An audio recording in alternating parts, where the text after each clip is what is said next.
Bueno, parece que sí. Entonces, parece que grabar. Entonces, bueno, vamos a dar inicio a la clase de hoy. La clase número 23. Entonces,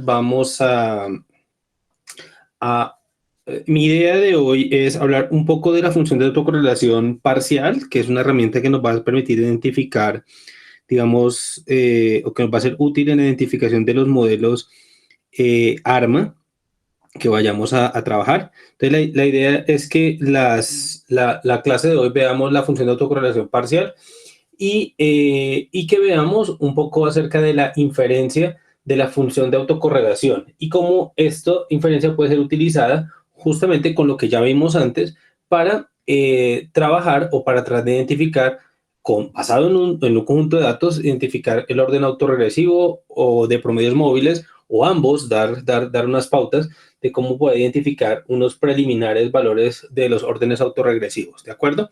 Entonces, vamos a hablar de la función de autocorrelación parcial y su relación con los procesos autorregresivos puros. Entonces, digamos que lo que es la función de autocorrelación parcial es, digamos, un análogo a la función de autocorrelación simple y básicamente nos entrega una información acerca de la estructura de autocorrelación de un proceso estocástico específico.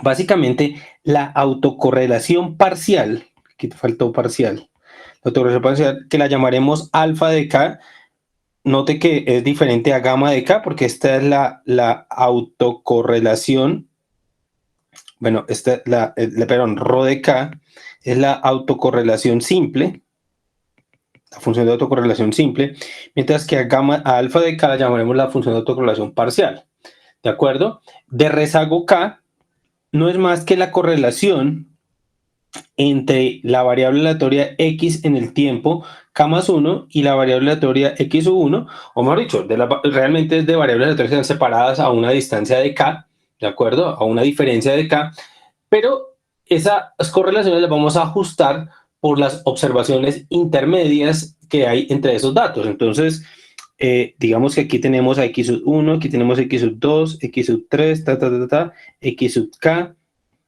x sub k más 1. Entonces, básicamente, la idea de la autocorrelación parcial es que vamos a hacer, sí, la autocorrelación entre esta variable aleatoria y esta variable aleatoria, o las que estén separadas a esa diferencia, a ese rezago, en este caso estamos hablando del rezago K, pero no únicamente vamos a hacer la autocorrelación entre ellas dos, porque si no estaríamos hablando de la función de autocorrelación simple, sino vamos a ajustar por las observaciones que hay en el intermedio de ellas. O sea, vamos a quitar las observaciones que están intermedias entre ellas y con eso es que vamos a definir la función de autocorrelación parcial. Como les digo, esa función de autocorrelación parcial va a estar asociada con los procesos ARMA, perdón, con los procesos autorregresivos puros de alguna manera, así como la función de autocorrelación simple está asociada con los modelos de promedios móviles, los MA, pues la autocorrelación parcial está asociada de una forma interesante con los procesos autorregresivos. Esta es la definición formal, o sea, lo que acabo de dar fue la idea intuitiva, pero la definición 3.4 nos da básicamente la definición de la función de autocorrelación parcial, ¿de acuerdo? Esto note que es para un proceso estocástico estacionario. Pasa lo mismo cuando ustedes, esto va a pasar lo mismo cuando ustedes tienen un proceso estocástico que no es estacionario. Ustedes también le pueden computar la función de autocorrelación parcial, pero tiene sentido y tiene interpretación si estamos hablando de procesos estacionarios. Si no estamos hablando de procesos estacionarios, usted igual puede computarla, pero eso no hace referencia o no tiene interpretación, porque esto es solo válido para procesos estacionarios, su interpretación.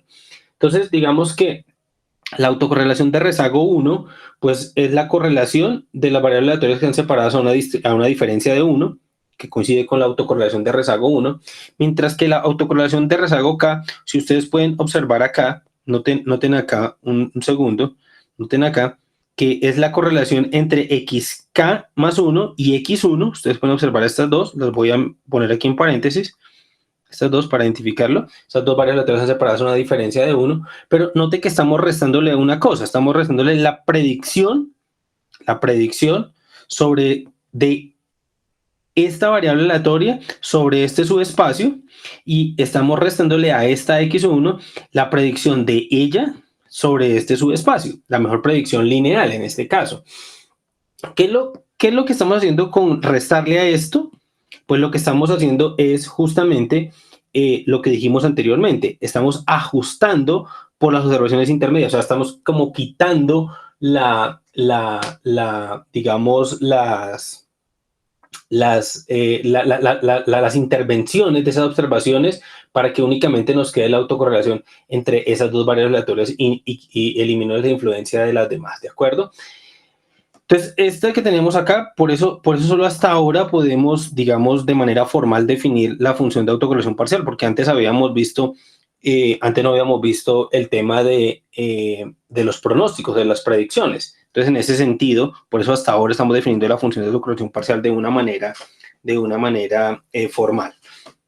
¿De acuerdo? Sin embargo, va a haber una definición equivalente y es un poquitico pues más interesante que la vamos a ver enseguida, una definición análoga, o sea, es una definición equivalente de esta función de autocorrelación parcial, pero no incluye digamos, este tema de la predicción. Aquí una nota, aquí fíjense una cosa importante, note que aquí haga de cuenta lo que estamos haciendo es, estamos haciendo xk más 1 menos su predicción, ¿de acuerdo? Basado en este conjunto de información. Y aquí estamos haciendo x1 menos su predicción sobre este conjunto de observaciones. Entonces, esto, fíjense que si lo ponemos en un contexto de regresión, es como si estuviéramos haciendo una regresión de esta variable aleatoria sobre este, ¿de acuerdo? O sea, estas son como las variables explicativas y estamos haciendo una regresión. Y lo que estamos computando aquí son como los errores de predicción sobre esta nueva observación que está apareciendo acá. Entonces, esa es como otra interpretación que lo podemos hacer aquí. Estos son como los errores de una regresión que se hace de estas variables sobre estas que tenemos acá. ¿Entendido, muchachos?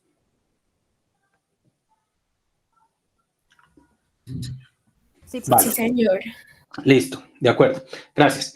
Entonces, hay una definición, digamos, bueno, y aquí está justamente la nota 335 que era lo que hacía referencia con respecto al hacer la regresión.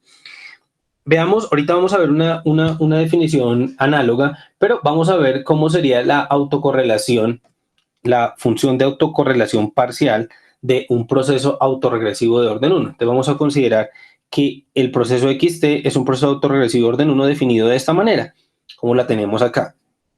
Entonces, por definición, alfa sub 1, la primera autocorrelación parcial, pues no es más que la correlación entre x2 y x1. O sea, es la autocorrelación de rezago 1. Esa primera es facilita de computar.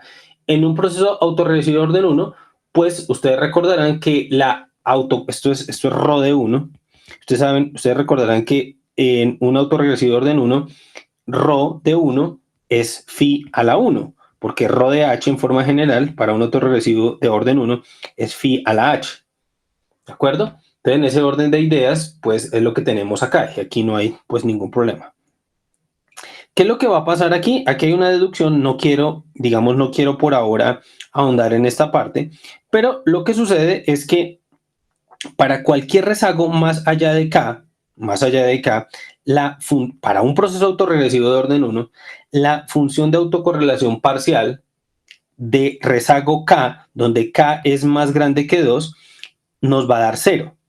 Siempre nos va a dar 0. O sea, que la autocorrelación parcial de rezago 2 para un autorregresivo de orden 1 es 0, teóricamente hablando. La autocorrelación parcial de rezago 3 para un autorregresivo de orden 1 es 0 y así sucesivamente. Entonces, lo que puede hacer uno básicamente es resumir este resultado de la siguiente manera.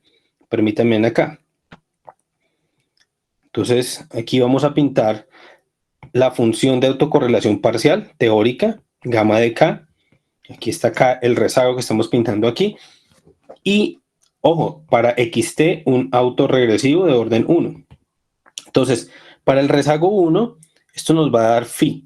que es el valor que teníamos acá. Bueno, pensemos que phi es un valor positivo, ¿de acuerdo? Y entre 0 y 1. Bueno, digamos entre 0 y 1. ¿De acuerdo? Positivo entre 0 y 1. La función de autocorrelación teórica parcial, autocorrelación parcial teórica, de rezago 2 para un autorregresivor de 1 con respecto a lo que acabamos de ver acá, pues nos va a dar 0. La autocorrelación parcial de rezago 3 nos va a dar 0. La autocorrelación parcial de rezago 4 nos va a dar 0. Y así sucesivamente. ¿De acuerdo? Esto es lo que va a suceder en un autorregresivor de 1. Esto ustedes pueden recordar, quizás ya eso lo vimos hace mucho rato, pero esto es análogo a lo que pasaba con un proceso MA y la función de autocorrelación simple.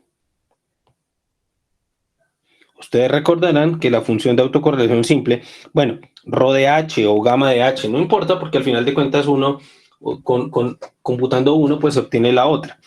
Pero, ¿qué pasaba con un proceso MA1? ¿Qué pasaba con la autocorrelación simple de un MA1? Pues para el rezago 1 tenía un valor, permítame ponerlo aquí así, pero para rezagos más allá de 2, ¿de acuerdo? Como este, 2 o 3 o 4, esas autocorrelaciones me daban ¿qué? Me daban 0. O sea, rho de 2 era igual a rho de 3, era igual a rho de 4, y así sucesivamente, y todas iguales a 0. Acá lo que está sucediendo es que alfa de 2, o sea, la autocorrelación parcial, es 0. Bueno, es la misma que la autocorrelación parcial de rezago 3, la autocorrelación parcial de rezago 4, y así sucesivamente, y todas valen 0. Note que hay una analogía entre esas dos, solo que para el caso del MA1 se cumple con la función de autocorrelación, la función de autocorrelación simple, mientras que para el autorregresivo se cumple con la función de autocorrelación parcial. ¿Me entienden, muchachos? ¿Hasta ahí lo que quiero decir? Sí, señor.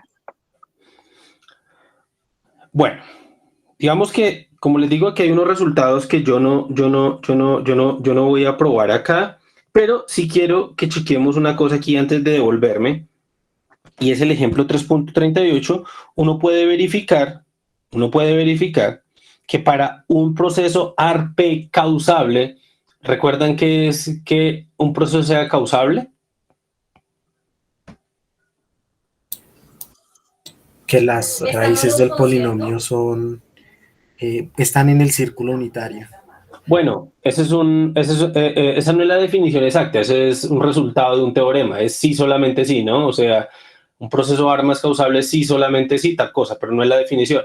Pero digamos que es aplicable ese resultado. Recuerde que es causable si se puede escribir como una combinación lineal infinita de ruidos pasados y presentes. ¿De acuerdo? Esa es la definición formal de que sea causable. Entonces, si tenemos un proceso autorregresivo puro, causable, ¿qué es lo que va a suceder con la función de autocorrelación parcial? Pues la parte interesante es que para el rezago K más grande que P, la autocorrelación siempre va a valer ¿qué?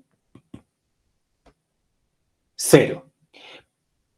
Para los valores más pequeños o iguales que P, los valores se pueden computar, pues digamos, de una forma relativamente fácil, que es a través de esta definición. Pero la parte importante aquí es que alfa de K es 0 para K mayor que P, y para alfa de K es diferente de 0 para K menor o igual que P.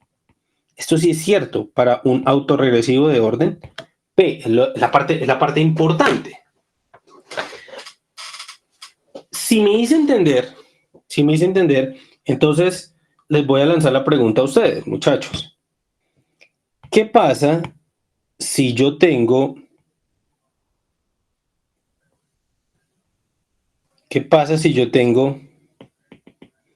Vamos a través de la función de autocorrelación parcial. ¿Qué pasa si yo tengo que xt es un proceso autorregresivo de orden 2 puro causable? ¿Cómo sería la gráfica de la función de autocorrelación parcial? ¿Alguien me puede decir?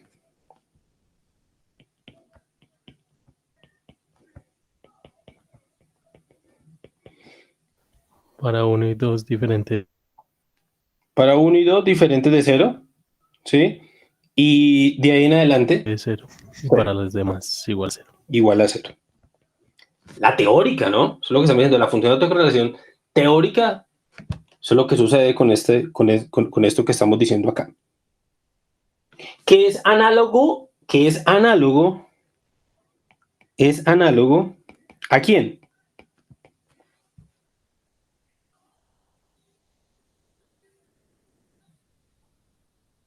Al MA2. A la función de autocorrelación simple de un MA2.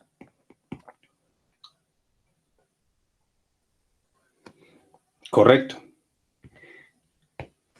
¿Qué pasará? Último, a ver si ya todos la entendieron.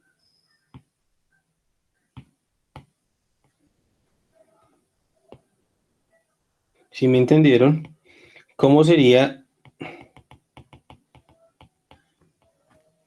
si XT es un AR3?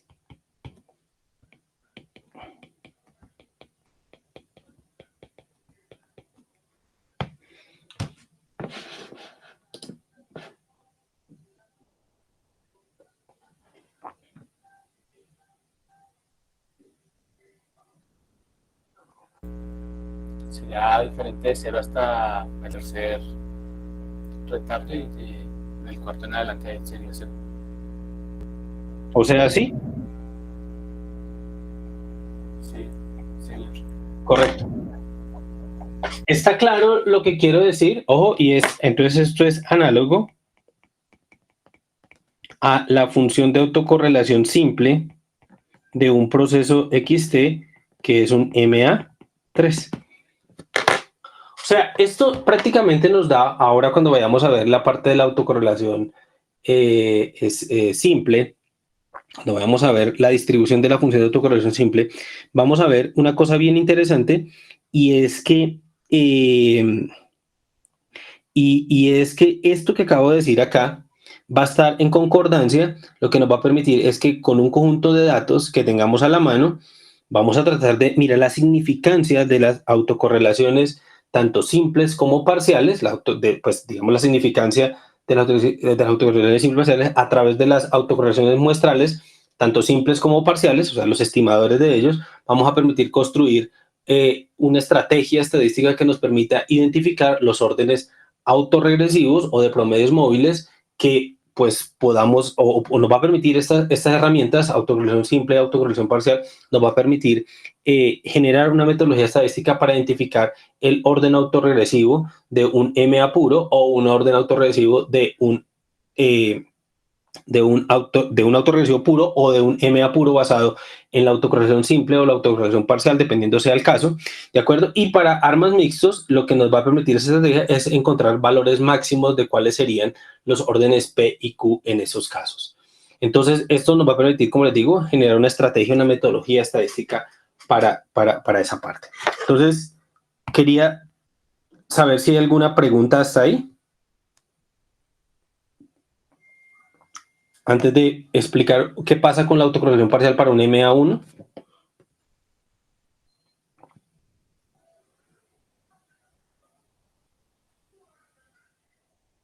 Hasta el momento, claro, profe. Ok, gracias.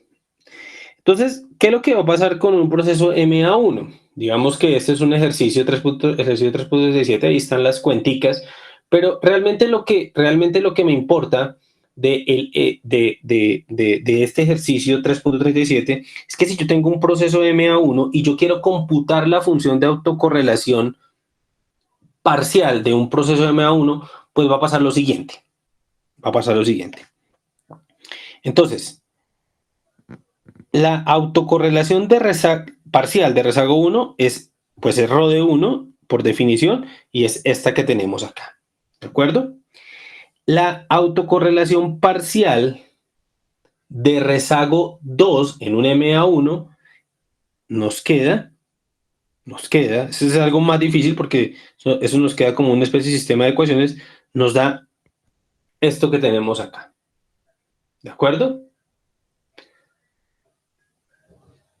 Y la función de autocorrelación parcial para cualquier rezago más allá, o sea, este es para rezagos más allá de 2, la función de autocorrelación de un MA1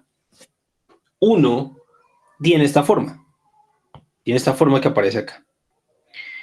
Pues esta forma, lo que nos va, digamos, lo que uno lo que puede hacer es hacer las cuenticas, que por ahora no, como les digo, no es relevante, pero lo que sucede es que alfa de K, la función de autocorrelación simple, no se anula para ningún rezago. O sea, no se vuelve cero. No se vuelve cero. Lo cual es análogo, si ustedes recuerdan, a lo que le pasaba. Esto es análogo. Esto permítame aquí que lo voy a escribir acá. Esto es análogo. Análogo a lo que le pasaba a la función de autocorrelación simple de un proceso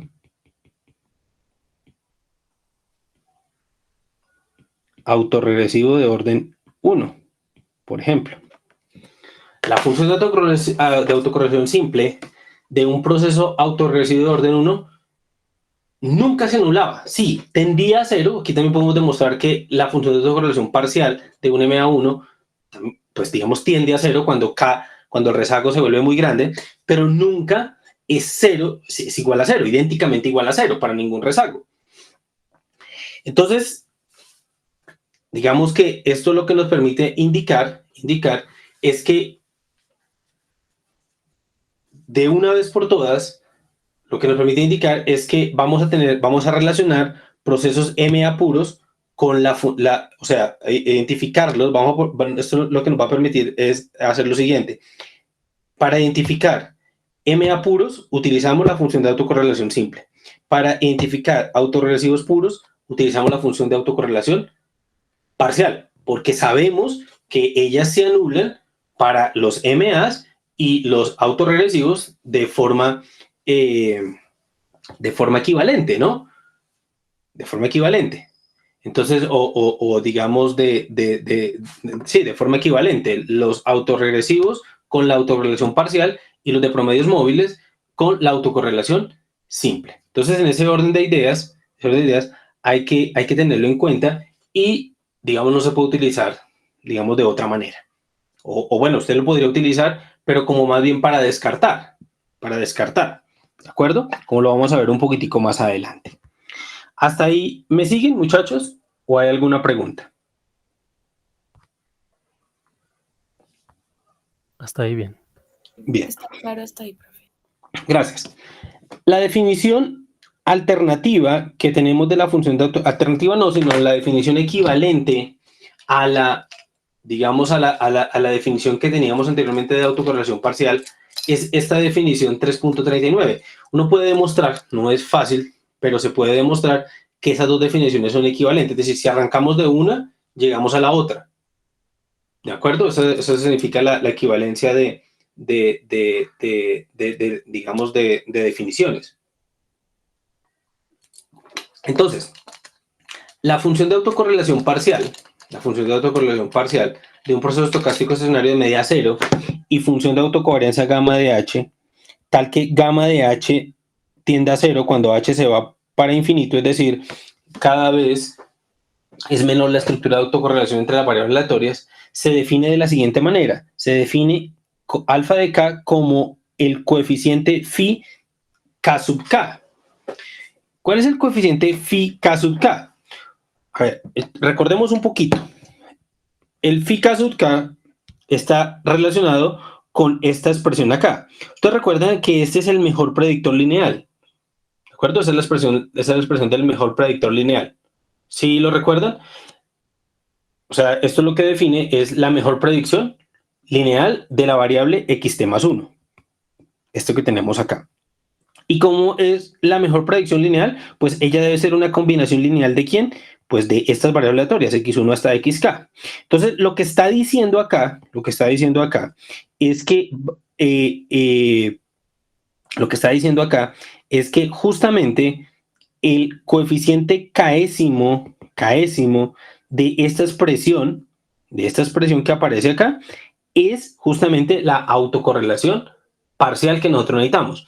Por supuesto, si ustedes también recuerdan, que fue con casi que lo que terminamos el año pasado, las clases, ustedes recuerdan que para encontrar esta mejor predicción, y ustedes incluso me mandaron algunos ejercicios, uno debe resolver un sistema de ecuaciones de este tipo, donde involucra las autocorrelaciones o las autocovarianzas del proceso, ¿de acuerdo? Y de aquí resulta esto. Se resuelve el sistema. O sea, estos son los coeficientes de la combinación lineal, y el último coeficiente de la combinación lineal es el que me va a permitir a mí ¿entregar qué? Es el que me entrega la función de autocorrelación parcial de esa manera. ¿De acuerdo? Entonces, de esta manera, con esta definición, pues algebraicamente y computacionalmente es mucho más eficiente hacer esto que estamos haciendo acá que, pues, ir a computarlo de esta definición, ir a computar el pronóstico, la autocorrelación parcial de la definición 3.34. Entonces, más bien, computacionalmente esta es más eficiente para obtenerla y podemos tenerla en ese caso. Entonces, la autocorrelación parcial, dicho de otra manera, es el último coeficiente de el mejor predictor lineal, ¿de acuerdo?, que tenemos expresado de esta manera para la variable x, k más 1. Por supuesto, que si yo quiero la autocorrelación de rezago 1, pues tengo que hacer para cuando k vale 1. Cuando k vale 2, pues hay que hacer x sub 2 y aquí, la mejor predicción de x sub 3 dado x1 y x2 y así sucesivamente. O sea, esto hay que irlo variando para cada k. Esto no es que sea yo fije un k y ya tengo para todos los demás, pues no, esto hay que irlo haciendo para cada k, que es lo que tenemos acá. Y por supuesto, pues la definición 3.4 es la versión muestral, porque esto que estamos definiendo acá es la versión poblacional, ¿de acuerdo? La teórica. Pues aquí está la definición de la autocorrelación parcial muestral, que no es más que la estimación de esto. ¿Esto qué significa la estimación de esto? Pues que en vez de utilizar acá las autocorrelaciones teóricas, utilizaremos las autocorrelaciones ¿qué? Muestrales. O sea, las que computamos con la muestra, con los datos a la mano.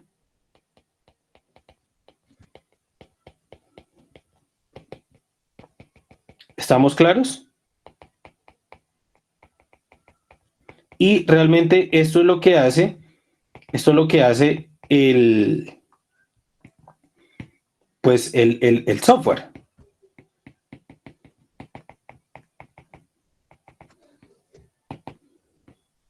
Entonces aquí será este gorrito, gorrito.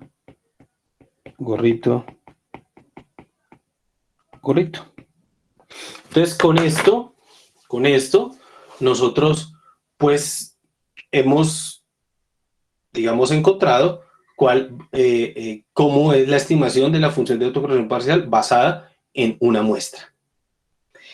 ¿Qué es lo que sigue? ¿Qué es lo que les voy a mostrar ahora en un minutico? Es qué distribuciones, cuál es la distribución pues muestral, qué distribución tiene, porque ustedes recordarán que nosotros tenemos aquí a gamma, aquí tenemos a rho de h teórico y tenemos a rho estimado. Y como siempre hemos hecho en estadística, pues este es el estimador. Es conveniente encontrar la distribución de este estimador, o sea, del estimador de esta cantidad que tenemos acá, de la autocorrelación simple. Hay que encontrarla. ¿Para qué? Para después poder hacer inferencia y utilizar lo que acabamos de ver desde el punto de vista teórico para poder identificar cuál es el orden pues basado en datos, cuál es el orden del proceso autorregresivo de promedios móviles que nosotros queremos identificar. Y lo mismo, tenemos a la función de autocorrelación parcial teórica, tenemos su estimación fue la que acabé de, su estimador, que es el que le acabamos de poner, y vamos a encontrar cuál es la distribución de ese estimador. Eso es lo que vamos a ver ahorita y cómo utilizar eso justamente para tratar de utilizar los resultados que acabamos de ver para identificar ya con datos, pues cómo es que funcionaría esto. ¿De acuerdo, muchachos? ¿Alguna pregunta?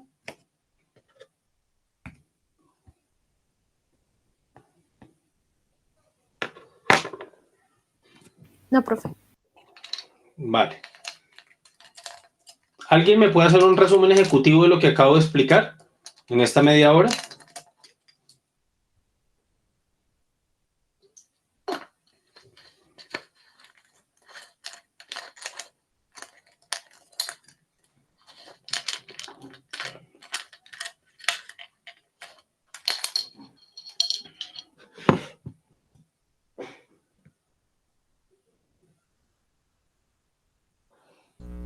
Vimos la definición de la función de autocorrelación parcial.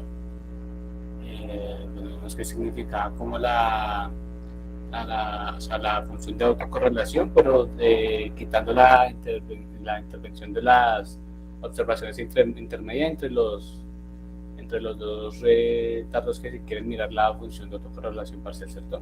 Y también vimos cómo se comporta pues para diferentes datos que se comportan de diferente manera, ¿no? Digamos, para los autorregresivos de orden 1, para los de media móvil de orden 1. Entonces vimos que pues, para los autorregresivos de orden 1 pues, se anulaba como en el orden P. Digamos, después del orden P, pues la autocorrelación parcial se anula. Similar o análogamente a lo que sucedía con la función de autocorrelación para los media móvil de orden Q, ¿cierto? Después del retardo Q se anulaba la función de correlación teórica.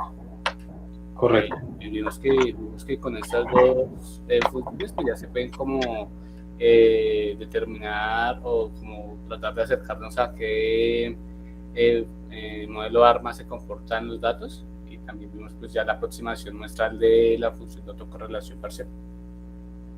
Ahí vale. Se genera pues a través de las predicciones de las mejores predicciones lineales. Correcto. Bien, aquí hay una cosa importante, voy a hacer un paréntesis cortico, y es para decir que cuando uno trabaja modelos desde el punto de vista estadístico, desde un enfoque estadístico, ¿por qué a veces las cosas son más jodidas que, entre comillas, pongo la palabra comillas jodida, que trabajar con los modelos de hoy en día de Machine Learning? ¿Y por qué hoy todo el mundo hace Machine Learning corriendo pues simplemente un software y no conociendo mucho de esto? Es que para poder desarrollar todo esto que estamos haciendo acá, uno requiere de estudiar las propiedades del modelo que uno tiene. Entonces, mire que hemos venido estudiando un montón de propiedades que tienen los modelos para después nosotros elaborar una metodología estadística con base en esos resultados teóricos. Elaboramos una metodología o metodologías estadísticas que permitan identificar el modelo y después, por supuesto, producir las estimaciones y hacer inferencia de los parámetros de ese modelo, o haciendo pruebas de hipótesis, lo que sea. En un modelo de Machine Learning, o cuando trabaja Machine Learning, eso no es importante. O sea, eso no porque es que mucho de estas cosas terminan siendo, en muchos casos, termina siendo usted no estudia las propiedades que tienen esos modelos, las propiedades estocásticas, o sea, las propiedades probabilísticas de ese modelo, usted no las estudia para nada. Entonces, como no las estudia, por el motivo que sea, porque son complejas, porque son difíciles, o porque simplemente el interés está en que vamos a minimizar una cantidad y ya está.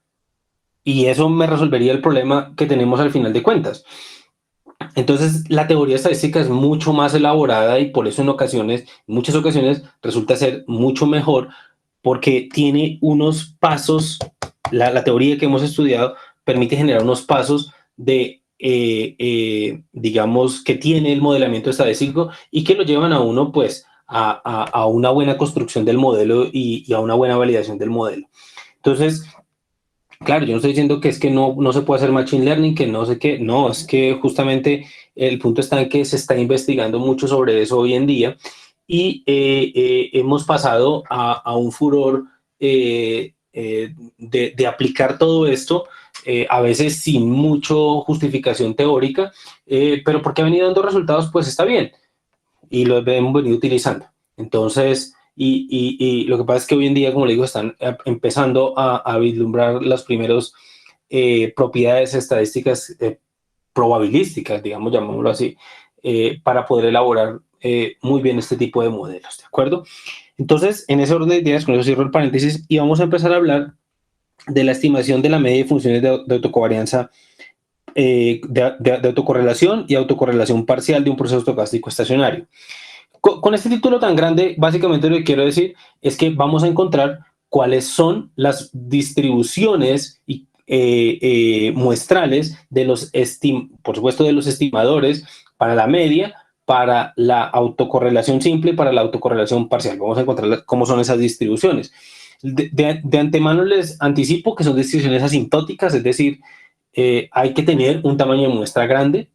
Entonces aquí vamos a tener resultados de muestras grandes. Y muestras grandes no son como aparecían hace unos años atrás, que cuando n es mayor que 30, ya la puedo aproximar a una normal. No, aquí en serie de tiempo y desde este enfoque clásico, n mínimo tiene que ser de 100 datos. O sea, nosotros en cursos anteriores, cuando yo no hacía machine learning y todo eso, yo les ponía a correr un montón de cosas de simulaciones.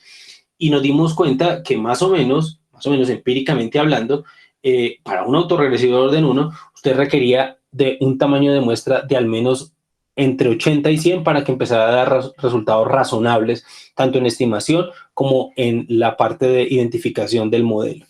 Entonces, de ahí para adelante, hay que empezar a trabajar con datos lo suficientemente grandes. Y grandes, realmente para mí grandes ya es de una cantidad más allá de 100.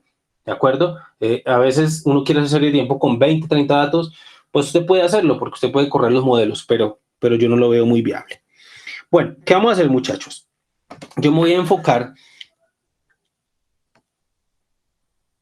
en la estimación de la autocorrelación simple y de la autocorrelación parcial. Yo no voy a hacer el caso de la media. ¿Por qué? Porque voy a dejar un video para el caso de la estimación de la media. Palabras más, palabras menos, ¿qué es lo que va a pasar? Que para poder, como nosotros tenemos a X barra como estimador de la media de un proceso estocástico estacionario, esto es una cosa bien importante que les voy a, esto sí no se lo voy a saltar, y es que si lo que tenemos es una realización de un proceso estocástico estacionario, esto se ve más o menos, se debería ver algo como más o menos así.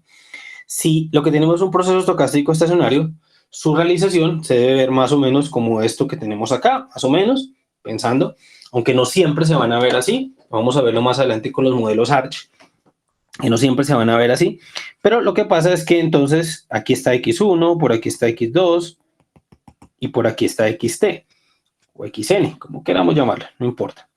Entonces, al ser un proceso estocástico estacionario, pues entonces el valor esperado de X1 es lo mismo que el valor esperado de X2 y es lo mismo que el valor esperado de XN. Y este es mío. Siendo así, yo puedo estimar la media,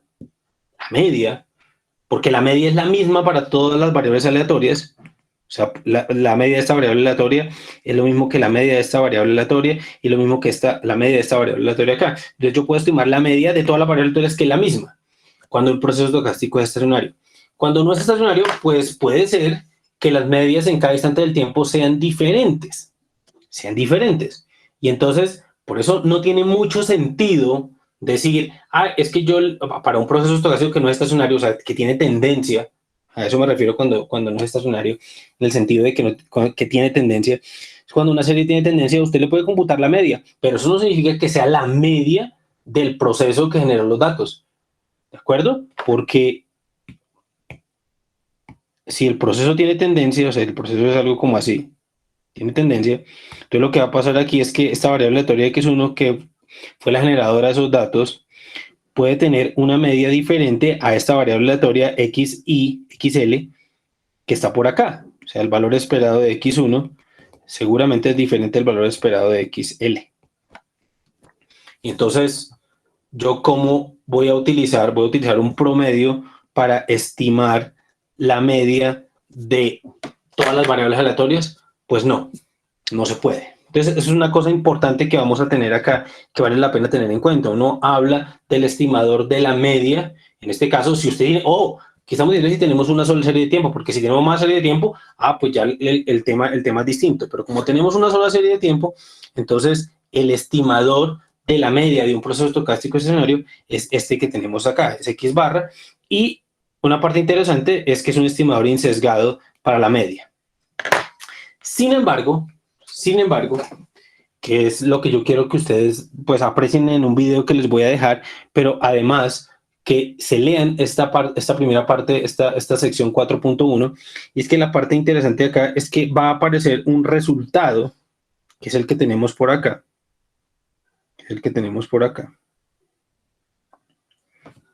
teorema 4.5.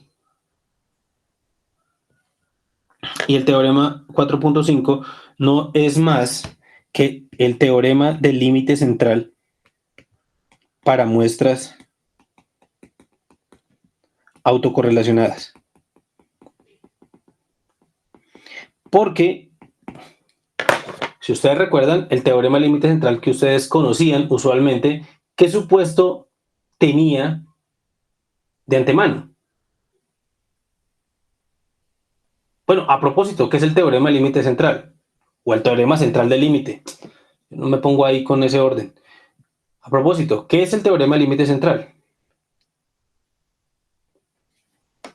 ¿O para qué sirve? ¿En qué consiste?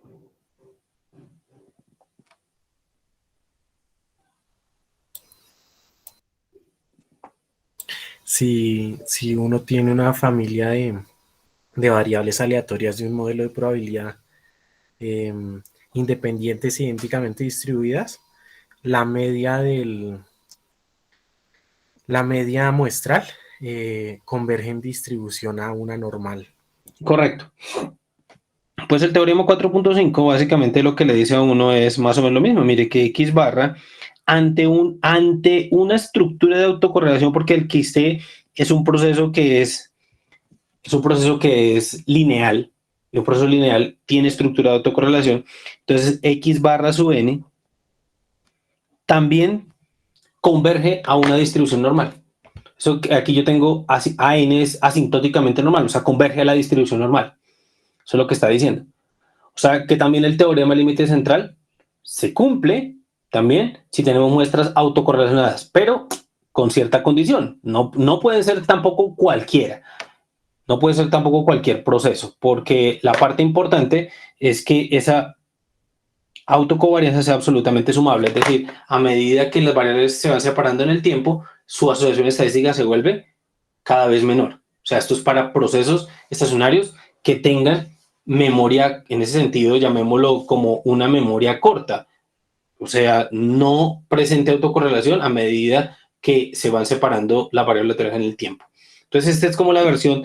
Y esto, en el video les cuento cómo se arma un intervalo de confianza asintótico, justamente para esta parte que tenemos acá, para la media del proceso. Si usted desea estimar la media del proceso y construir un intervalo de confianza para la media del proceso. ¿De acuerdo, muchachos?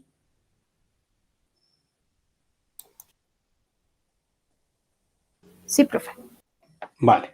Entonces, yo me voy a concentrar en la estimación de la función de autocorrelación. ¿De acuerdo? De la función de autocorrelación. Entonces, recuerde que nosotros vamos a estimar, este es el central. Yo quiero encontrar la distribución de rho gorro de H, para cada H. Entonces, rho gorro de H no es más que gamma de H gorro sobre gamma de 0. ¿De acuerdo? Note una cosa importante acá, que esto ya lo habíamos dicho anteriormente, pero gamma de n se divide entre n y no entre n menos 1, ¿de acuerdo? Como es usual, o sea, la varianza no se divide, para computar la varianza no se divide entre n, sino entre n menos 1, perdón, no se divide entre n menos 1, sino entre n, o sea, lo cual tenemos un estimador que en este caso no necesariamente es que es insesgado, ¿de acuerdo? En este caso. O sea, en este caso, este estimador es sin sesgo, no tiene sesgo en este caso. En este caso. Ahora, ¿qué es lo que queremos mirar? ¿Qué es lo que queremos mirar nosotros aquí? Estos son detalles técnicos y, como les digo, por ahora no voy a tener en cuenta, porque es que aquí hay resultados bastante grandes. Pero lo que me importa acá es el siguiente resultado, que es el resultado como más importante que nosotros vamos a tener acá. Y es el siguiente, permítame.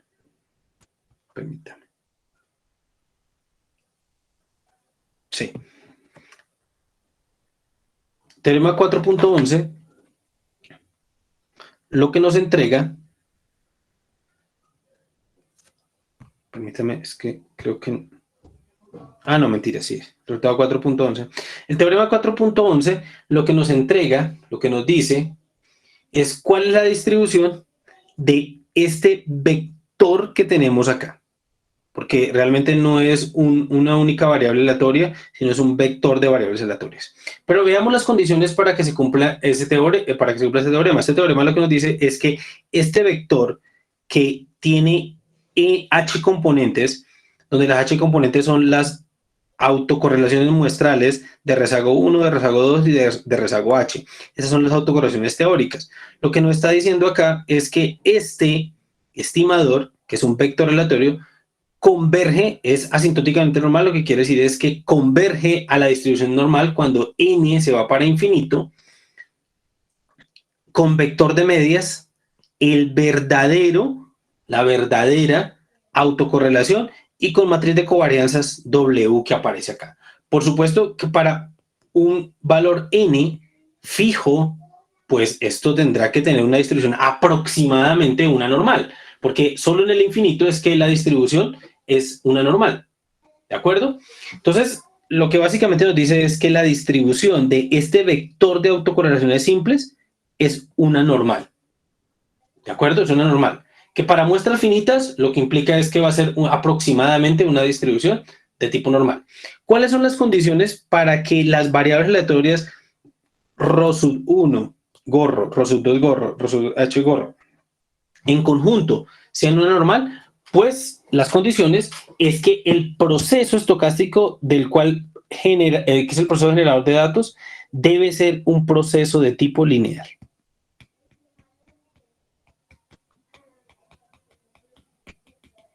Bueno, ya es un proceso lineal y bueno, tiene una condición técnica adicional, y es que el cuarto momento de los ruidos debe ser finito. Debe ser finito. Por lo general, la distribución de los ruidos son normales, y ustedes saben que el segundo momento de una normal es finito, el cuarto momento de una normal es finito, entonces estamos bien, pero no tiene por qué ser una normal. ¿De acuerdo? Entonces, este es el resultado importante que tenemos acá, de que las primeras H autocorrelaciones simples de un proceso que es lineal, es asintóticamente normal. O sea, conocemos su distribución, pero además la distribución en el límite es una normal, pero además es un estimador insesgado en el infinito. ¿Por qué? Porque su media, el valor esperado de este vector, es el parámetro justamente. Entonces en el infinito es asintótico. O sea, eso quiere decir que es convergente en probabilidad, básicamente hablando. O sea, es un estimador consistente. La autocorrelación simple es un estimador consistente, es lo que está diciendo ahí de esa manera. Y W, que es la matriz de covarianzas, pues tiene estas entradas que aparecen acá, que se computan de esta manera. ¿De acuerdo? Y esta que tenemos acá se conoce como la fórmula de Bartlett. La fórmula de Bartlett.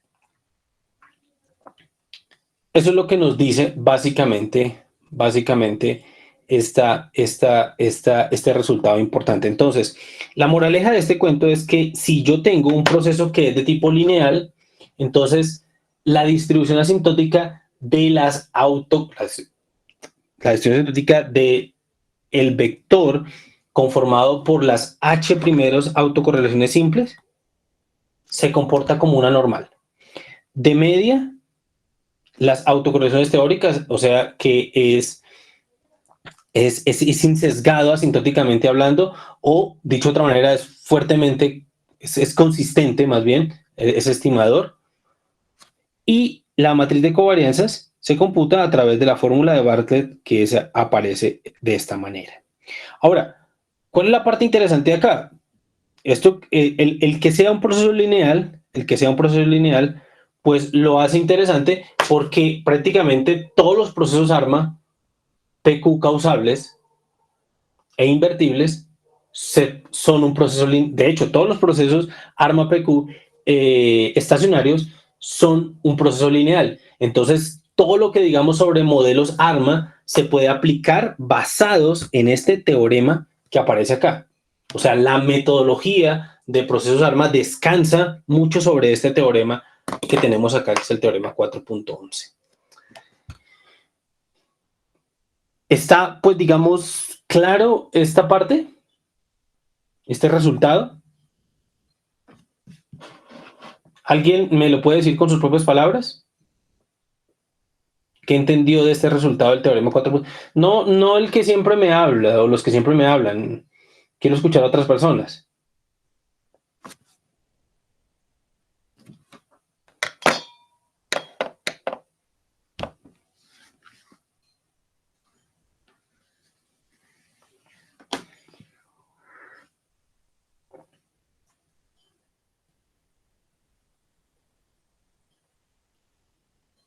¿Nadie? O sea, para mí es que quedó entendido o no se entendió nada, muchachos.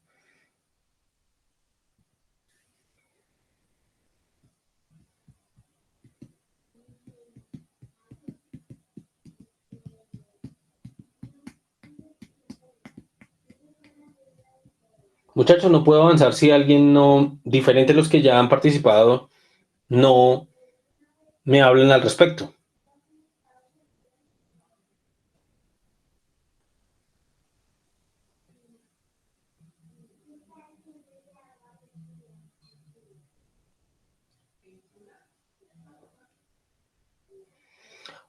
O dejamos ahí y ustedes siguen leyendo por su propia cuenta, porque pues no me sirve, muchachos, que yo venga acá y me desgaste hablando para que ustedes no estén atentos a la clase.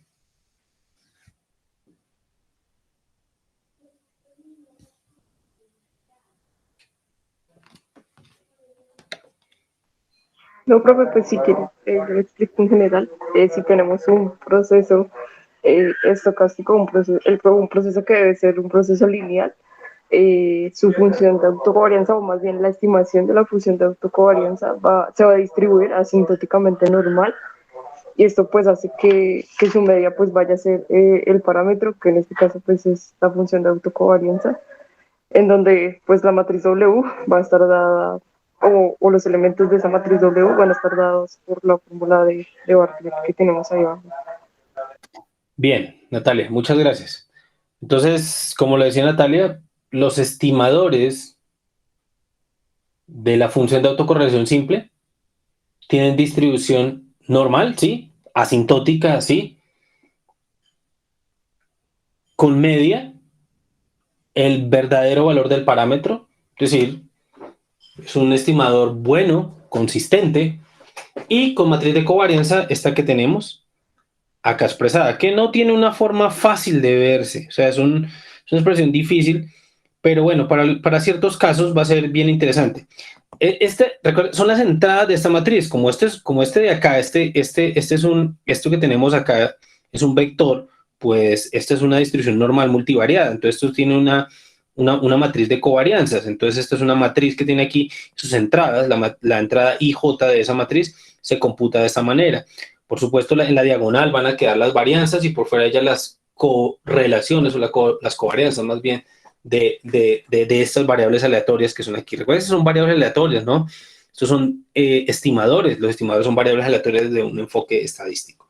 Entonces, chicos, son las 6:58, a las 6:05 estamos retornando.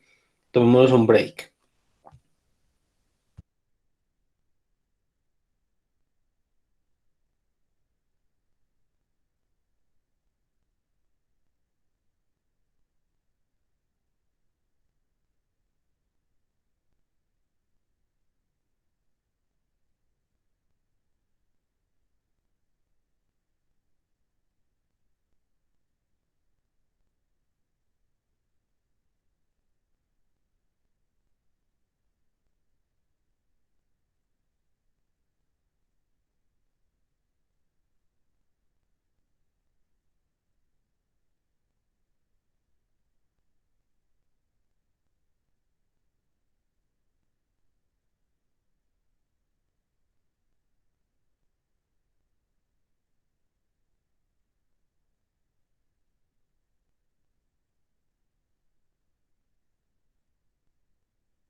Ok, retornamos.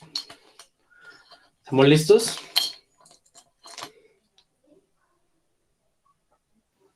Sí, señor. Sí, profe. Sí, profe. Gracias.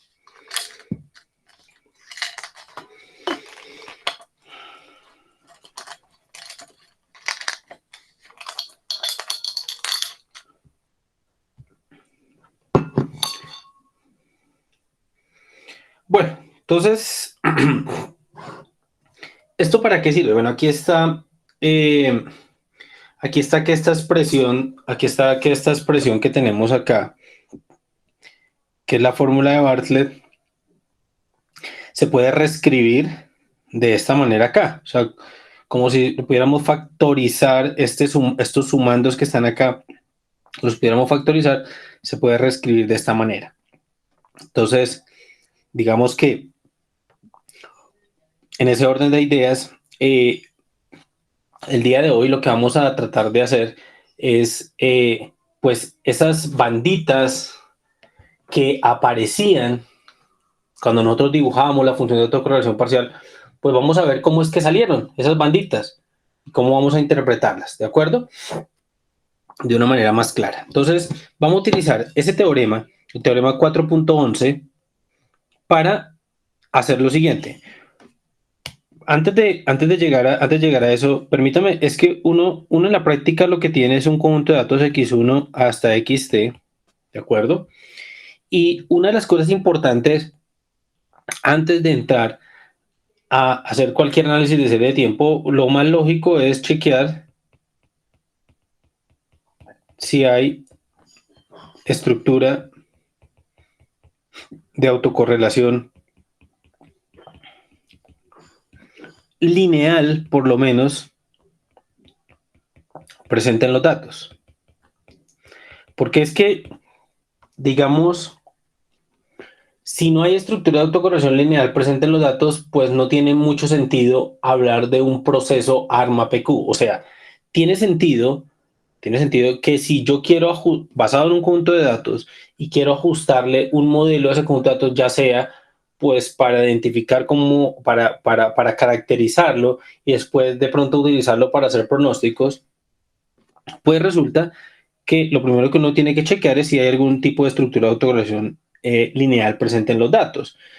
Entonces, ¿cómo vamos a hacer eso? O sea, nosotros lo primero que vamos a chequear es justamente si estos datos provinieron de una muestra x1 hasta xt. ¿De acuerdo? Nosotros lo que primero queremos verificar es si estos datos, estas variables aleatorias que generaron estos datos de acá, provienen de un proceso xt que es un proceso IID normal de media serie o varianza sigma cuadrado. Eso es bueno, realmente lo de normalidad no es necesario por ahora, realmente lo de normalidad no, pero vamos a poner normalidad para que se satisfaga la condición de que el cuarto momento sea finito. Eso es simplemente por esa parte para asegurarlo. Entonces, claro, si usted quiere trabajar con modelos ARMA, usted tiene que primero descartar que el proceso sea IID. Entonces, ¿cómo vamos a chequear de si el proceso, o sea, cómo vamos a descartar si los datos que yo tengo a la mano provienen o no provienen de un proceso IID, o descartar más bien que sean de un proceso IID? Pues lo primero es chequear la función de autocorrelación. Si la función de autocorrelación tiene valores grandes, si la función de autocorrelación muestral presenta valores grandes, o sea, aquí está rho gorro de H, si esto presenta valores grandes,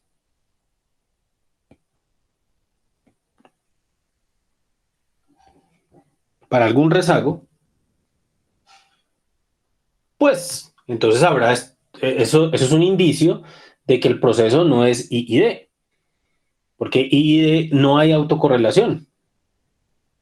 Entonces, pues al yo ir a graficar la función de autocorrelación parcial, la función de autocorrelación simple, pues no debería haber valores grandes. La pregunta es, ¿cómo yo sé si estas autocorrelaciones de acá, estas que van apareciendo para cualquier rezago, son grandes o no son grandes, o sea, son significativas, o sea, como yo pruebo que rho de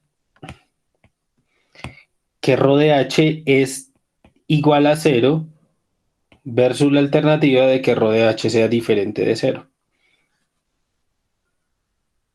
Para ciertos H's. Para ciertos valores de H. Pues vamos a utilizar justamente el teorema 4.11 para detectar esa parte, ¿de acuerdo? ¿Me siguen qué es lo que vamos a hacer, muchachos? Sí, señor. Listo. Entonces, con eso en mente, vamos a asumir que XT es un proceso IID de medida cero igual a sigma cuadrado. Por ahora no importa que no sea normal, como les decía. La normalidad pues le da un poquito más para saber que el cuarto momento es finito, pero digamos que por ahora estamos bien así con segundo momento finito.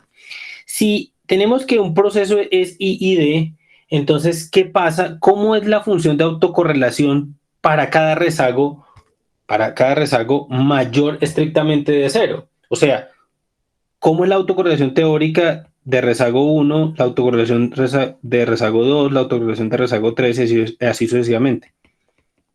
0. Vale 0, ¿cierto? ¿Por qué? Porque estamos hablando de un proceso IID. Y al ser un proceso IID, no existe estructura de autocorrelación, entonces todas esas autocorrelaciones valen 0. ¿De acuerdo? Para cualquier rezago. Entonces, en ese orden de ideas, las teóricas, ojo, con mucha atención. Entonces, con eso en mente, vamos a construir cómo sería las entradas de la matriz de covarianza que aparecen en el teorema 4.11. Entonces, para eso, nosotros requerimos esta expresión que tenemos acá o esta expresión que tenemos acá. ¿De acuerdo? Uno puede verificar, no es difícil ver, que para la diagonal de esa matriz, para cualquier elemento de la diagonal de esa matriz, eso siempre vale 1. Y fuera de la diagonal de esa matriz, eso vale 0. Eso no es difícil probar esa parte. ¿Por qué? Básicamente la idea está en que si I es igual que J, por aquí hay algún término de estos de por aquí que es diferente de 0 y hay algún término de por aquí que es diferente de 0 para algún K. Y para los demás vale 0. De hecho, no solamente es diferente de 0, es igual exactamente a 1. Es exactamente igual a 1. En ese caso. De hecho, si uno se pone a mirar acá, cuando K vale 1 y I vale 1, pues es rho de 0 y rho de 0 vale 1. Y aquí este también va a valer 1 en algún momento. Y entonces ahí es donde esos van a ser diferentes de 0. Y para todos los demás casos, eso vale 0. Entonces, no es difícil ver esa parte. Y para todos los demás casos, cuando I sea diferente de J, pues ya no van a coincidir estos valores, o sea, este va a ser I y este va a ser J, porque para el caso que I sea igual a J, este va a ser I y este va a ser I. En cualquier otro caso, ninguno va a coincidir y todos van a ser 0, por ser un proceso IID. Estas autocorrelaciones teóricas van a ser 0, y entonces todos sus productos cruzados se van a eliminar, para K variando desde 1 hasta infinito. Eso va a ser así. Entonces, eso nos lleva a pensar, o eso, digamos, uno puede deducirlo fácilmente, de que fuera la diagonal vale 0. Es decir, en pocas palabras, por ejemplo, si yo tengo rho gorro de 1 y rho gorro de 2 para XT, que es un proceso IID de medida cero igual a sigma cuadrado, la distribución de este vector aleatorio es asintóticamente normal de media que, pues rho de 1 y rho de 2 y matriz de covarianza 1 sobre n por la diagonal. Esto será 1, 0, 0, 1 que aparece acá. Esta es la forma que tiene este caso. Pero más específicamente hablando, esto es asintóticamente normal de media 0, 0 ¿Por qué? Porque si es un I y D, la autocorrelación teórica ¿vale cuánto? Pues vale 0. Entonces esto es 0 y 0. Y nos va a quedar esta expresión que aparece acá.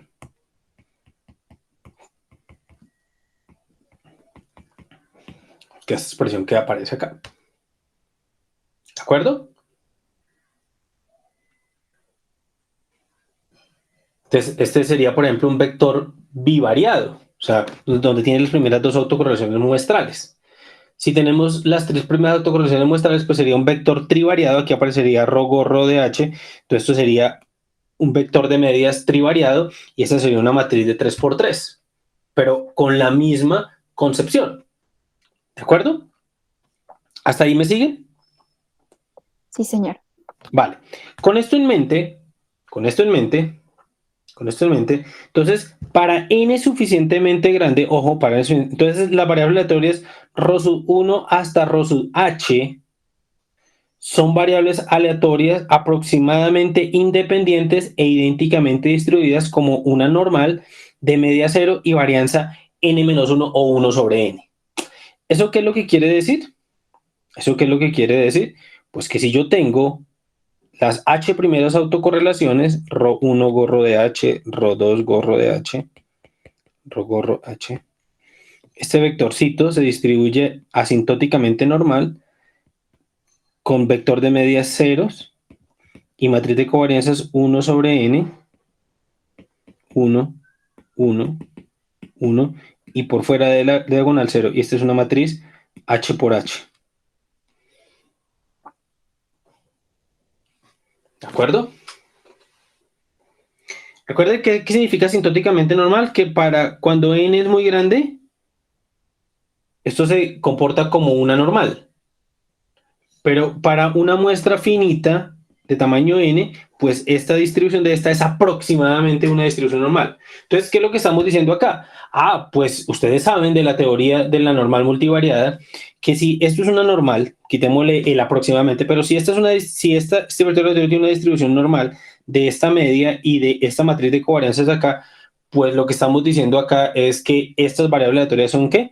Independientes e idénticamente distribuidas. O sea, ρ gorro 1, ρ gorro 2, ρ gorro H, se distribuye una normal, se distribuyen I y D normal de media 0 y varianza 1 sobre n.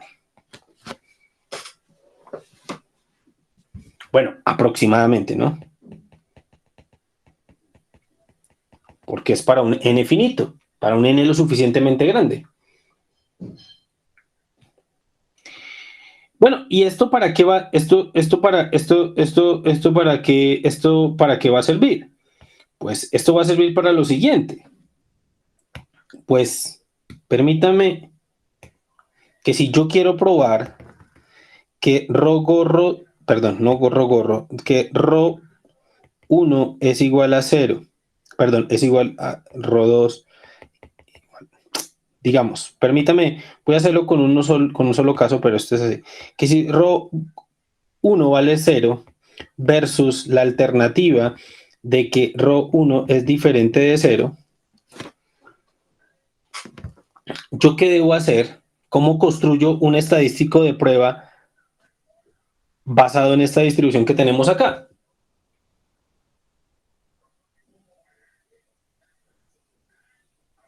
Ahí sería un estadístico Z. Bueno, sería un estadístico Z, sí. Entonces, hagamos, sería ρ gorro 1 menos el verdadero valor, ¿cierto? Sobre raíz cuadrada de la varianza, que en este caso es 1 sobre n, porque la distribución de este de acá, es una normal de media 0 y varianza 1. Note que aquí estamos poniendo ρ de 1, porque es bajo la hipótesis nula, pero entonces en este caso, bajo la hipótesis nula, esto nos queda ρ1 menos 0 sobre raíz cuadrada de 1 sobre n. O sea, esto nos va a quedar ρ gorro de 1 sobre 1 dividido entre raíz cuadrada de n. Este estadístico sí z, por supuesto, ¿qué distribución tiene? Aproximadamente una distribución normal, ¿cierto? De media 0 y varianza 1. Si esto es así, entonces rechazo la hipótesis nula, ¿sí qué? Ustedes esto ya lo saben.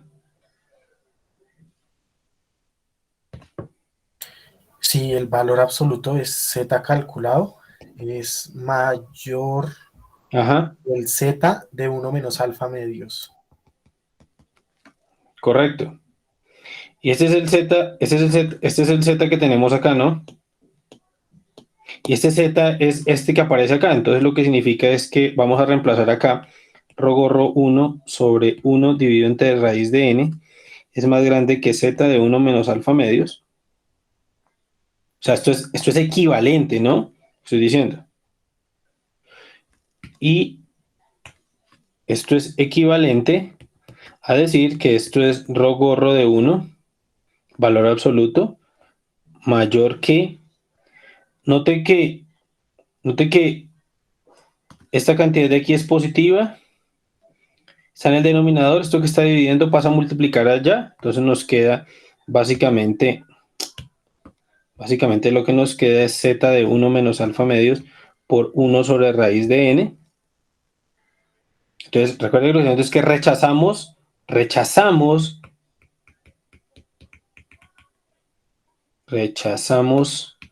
H0, sí que, si esto se cumple. Si esto se cumple acá.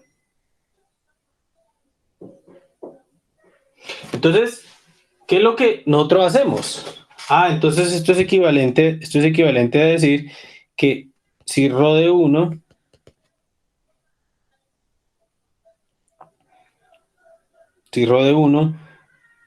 es más grande que z de 1 menos alfa medios por 1 sobre raíz de n, o rho de 1 es más pequeño que menos z de 1 menos alfa medios 1 sobre raíz de n. ¿Cierto? Aquí, estas son las dos condiciones, rechazamos. Estos dos son los límites que vamos a graficar. Acá. Vamos a graficar en dónde. Entonces, ¿qué es lo que está sucediendo? ¿Qué es lo que va a pasar aquí? Entonces, lo que vamos a hacer es lo siguiente. Por acá está rho gorro de H. Entonces, por aquí está la primera autocorrelación. Esto es H, la que estamos pintando acá. Y aquí hacemos z de 1 menos alfa medios por 1 sobre raíz de n, y por aquí hacemos 1, 2, 3, 4, 1, 2, 3, 4, menos z de 1 menos alfa medios por 1 sobre raíz de n. Entonces aquí hacemos una primera bandita. ¿Qué es lo que va a pasar aquí? Que si miremos otra vez, si la autocorrelación de rezago 1 está por fuera de estas bandas, entonces rechazamos la hipótesis nula. O sea, ¿qué es lo que estamos diciendo? Que si al yo venir y graficar esta función, la autocorrelación de rezago 1, vengo y la grafico por acá, y si esta se sale por acá, ¿qué estaríamos concluyendo? Recuerde que estamos probando esto. ¿Qué estaríamos concluyendo? Que la autocorrelación del rezago es diferente de 0. La autocorrelación de rezago 1 es diferente de 0, o sea, es significativa. Es significativa. O sea, esta de acá es significativa si está por fuera. ¿De acuerdo? Está por fuera. Ahora, esto para la autocorrelación de rezago 1. Pero ¿qué pasa con la autocorrelación de rezago 2? Pues puedo hacer lo mismo, porque todas estas variables aleatorias tienen la misma distribución. O sea que ese mismo intervalo me va a servir. ¿Cuál mismo intervalo? ¿Cuál misma franja? No, porque realmente no es un intervalo, es una franja. Esta franjita me va a servir también para probar la significancia de la autocorrelación de rezago 2. Entonces digamos que por aquí está la autocorrelación de rezago 2 y no sé, me dio por acá. Y luego la de rezago 3 me dio por acá. Y luego la de rezago 4 me dio por acá. Y así. Y así. Y entonces, ante un gráfico de estos, por ejemplo, Andrea, ¿me puede decir cuáles autocorrelaciones serían significativas en este caso? Las dos primeras. Las dos primeras. Las autocorrelaciones de rezago 1 y 2 serían las significativas en este caso. Las demás no serían significativas. ¿De acuerdo? ¿Está claro de dónde salen estas lineecitas que le aparecen a uno en R? Sí, señor, está claro. Claro, ojo, todo esto bajo el supuesto de que el proceso es un proceso lineal. Proceso lineal. ¿De acuerdo? O sea, la forma de un proceso lineal es que su función de autocorrelación se vaya rápidamente para cero, que sea de media constante, y que se comporte de una varianza estable. Esa es más o menos la idea. Porque si yo tengo una serie que no cumple las condiciones, pues las hipótesis de ese teorema no se cumplen. ¿De acuerdo? Sí, señor. Ok. Atención. ¿Qué es lo que va a pasar ahora? Y para irnos en un momentico a la práctica y ya volvemos. ¿Qué es lo que va a pasar? Que esto es bajo el supuesto de que es un proceso I y D. Que es un proceso I y D. Entonces, ¿qué es lo que, en conclusión, si tenemos que nuestros datos son consistentes con un proceso estacionario, son consistentes, que se comportan como si fuera la de un proceso estacionario, su realización parece la realización de un proceso estacionario, y yo chequeo la función de autocorrelación y pinto estas bandas, que son las bandas para probar si es I y D o no es I y D. Entonces, si alguna franja se sale, si alguna autocorrelación es significativa, o sea, se sale de estas franjas, implicará entonces que pues, el proceso ya no es I y D, sino que está autocorrelacionado inmediatamente. O sea, alguna estructura de autocorrelación. Y tendría sentido ajustarle un modelo ARMA-PQ a los datos. ¿De acuerdo? Sí. O sea, esa es la única forma gráfica de poder saber eso. De poder saber que se puede aplicar un modelo ARMA-APP. ¿ARMA-PQ? Sí, señor. Sí, básicamente es el método gráfico, pues digamos no es la única manera, pero porque es que hay otras formas, por ejemplo digamos con la densidad espectral, uno podría chequear si la densidad espectral es consistente, la densidad espectral muestral es consistente con la densidad espectral de algún proceso ARMA-PQ, se podría hacer, pero esta es la forma más fácil, Luisa. Listo, profe, gracias. O sea, que si usted mira que su proceso su serie se comporta como si fuera el proceso clásico estacionario y no tiene franjas o no tiene rezagos que sean significativos, eso implica que va a ser difícil poder ajustarle un modelo ARMA-PQ. Porque en este caso, a lo más sería un proceso ruido blanco. Si todas las autocorrelaciones quedaran ahora por dentro, pues aquí no hay forma de ajustarle un modelo ARMA-PQ. No hay forma. ¿De acuerdo? Profe, otra pregunta, qué pena. ¿Y el número de rezagos también es significativo? O sea, digamos, si solo tengo un rezago, ¿es significativo o debo tener más? Sí. O sea, si solo se sale uno, Si solo se sale uno, o sea, si solo sale este, entonces eso implica que, pues que haya estructura de autocorrelación, ¿sí? Con solo uno que se salga. Listo, profe, gracias. Bueno, otra pregunta. ¿Hasta cuántas? Porque es que ¿hasta cuántas autocorrelaciones muestrales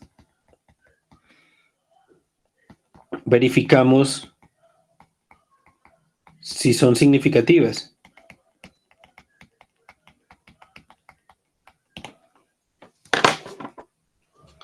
O sea, si yo tengo una serie de tamaño n igual a 200, por decir algo, tengo una autocorrelación de tamaño n igual a 200, ¿de acuerdo? Entonces yo puedo computar hasta rho gorro 1 hasta rho gorro 199. Puedo computar hasta una menos, porque eso lo vimos hace rato. O sea, solo podemos computar hasta esta cosa.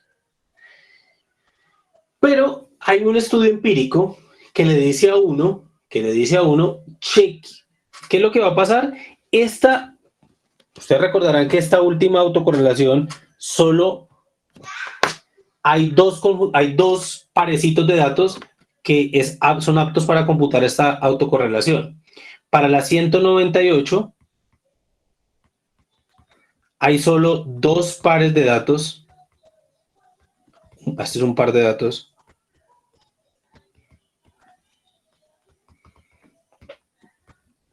Para esta hay un solo par de datos para computar esa autocorrelación. Para el 198 hay dos pares de datos para computar la autocorrelación y así sucesivamente. Es decir, cada vez que el rezago es más grande, hay menos pares de datos para poder computar esa autocorrelación. ¿Qué significa eso desde el punto de vista de información? Que tengo mucho menos información para poder computar.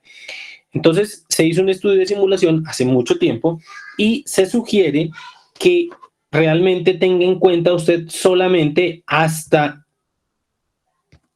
n cuartos o hasta raíz de n autocorrelaciones, primeras autocorrelaciones,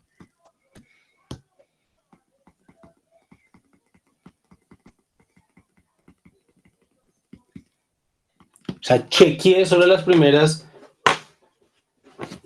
n cuartos o raíz de n autocorrelaciones para mirar si hay estructura de autocorrelación presente en los datos o no hay estructura de autocorrelación presente en los datos. ¿Por qué? Porque algunas personas se ponen, a veces lo que sucede es que, con qué objetivo, unas personas se ponen a verificar y hasta dónde miro yo, que pensé que era la pregunta que me estaba haciendo Luisa. ¿Hasta dónde chequeo yo? Porque ahorita vamos a ver una cosa, 1, 2, 3, 4, o sea, hasta qué autocorrelaciones yo chequeo, o sea, qué rezago de autocorrelación yo chequeo para permitirme ver que hay estructura de autocorrelación. ¿De acuerdo? Entonces, en ese orden de ideas, un estudio empírico destacó y dijo que hasta n cuartos o raíz de n es lo recomendable para que usted pueda verificar esas autocorrelaciones. O sea, si tengo una muestra de tamaño 100, entonces vaya hasta n cuartos, o sea, hasta 25 o hasta más o menos raíz de 10. O sea, digamos que es como el máximo entre esos dos, realmente. Raíz de 100 es 10. Entonces, chequeé hasta máximo la autocorrelación 25, porque esas son las que más observaciones, o sea, son las que se estiman de una manera más idónea. De ahí para allá, o sea, después de la 25, realmente esa estimación no son muy buenas, por más que el teorema le diga a uno que sí, que son asintóticamente normales, pero su estimación, por tener cada vez menos información disponible, son menos digamos, ¿qué palabra uso yo? Son menos confiables, comillas, esas estimaciones, entonces no le vamos a hacer mucho caso más allá de n cuartos o raíz de n a esas autocorrelaciones, ¿de acuerdo?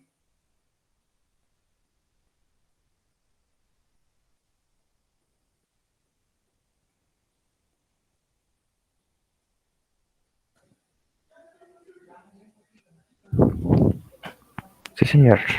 Vale, gracias. Bueno, ¿qué pasa cuando el proceso XT es I y D? Perdón, cuando es un proceso MA1. Pues lo que pasa es que cuando el proceso es un proceso MA1 y yo quiero, o sea, si en el estado de la naturaleza de verdad mi proceso es un MA1, si es un MA1, yo tengo un conjunto de datos X1 hasta XT, y ese conjunto de datos provino de un MA1. Lo que pasa es que usted en la práctica usted no sabe cómo hacer. Pues bueno, hay un ejercicio parecido, yo como les digo no les voy a entrar aquí en detalle, pero aquí está explicado.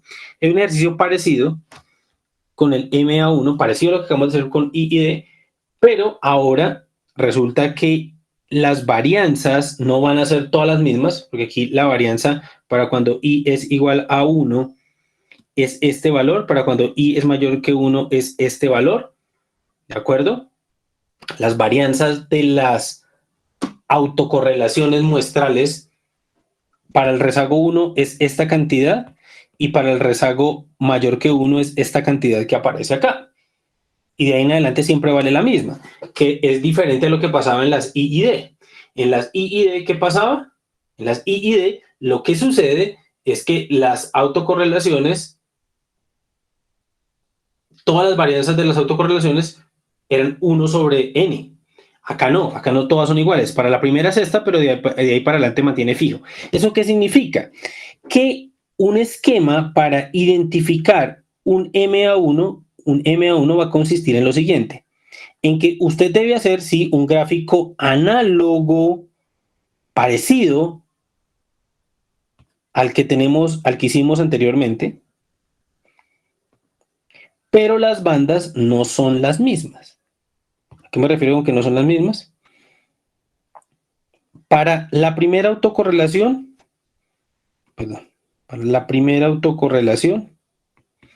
segunda autocorrelación, tercera. Para la primera autocorrelación, la varianza es esta que aparece acá, que es más chiquita que esta que aparece acá. Uno puede verificar que es más chiquita. ¿De acuerdo? Entonces, ¿eso qué significa? Que el primer intervalo para chequear, no es intervalo, la primera franja,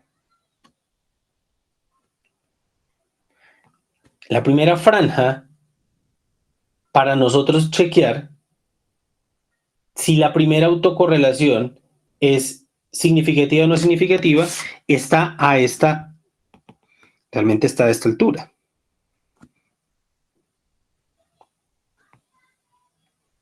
Raíz cuadrada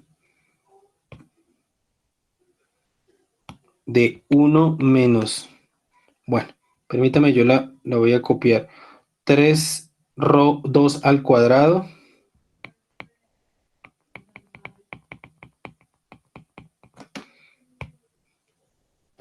plus 1, 4 plus 1 a la 4. Así. Aquí, por supuesto, por z, permita, lo hice muy pegado.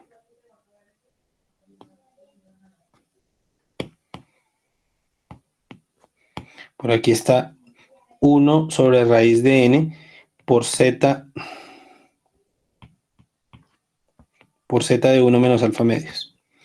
Por aquí va a estar lo mismo, pero negativo. O sea, voy a copiar y pegar esta primera parte de acá.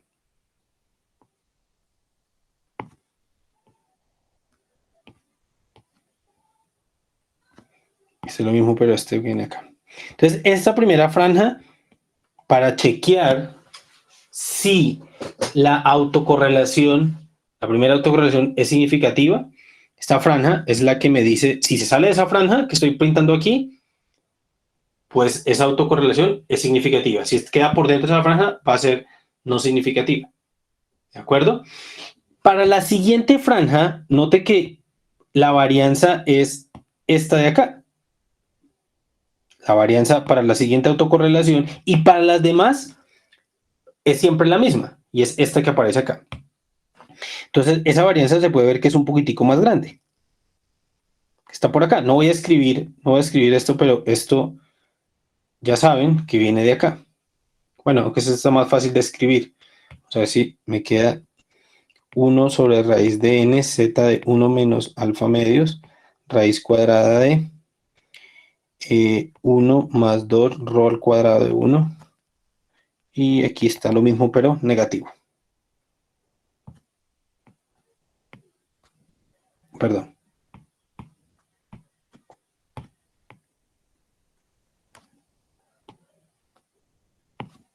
Ay. Perdón.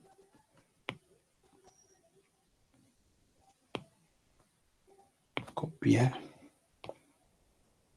Pegar. Por aquí abajo. Esto es negativo. Bueno.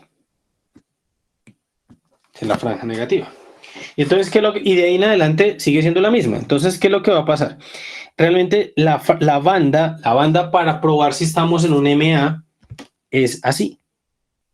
Una banda que se abre aquí y luego se mantiene fija. Es una banda que viene aquí y se mantiene fija.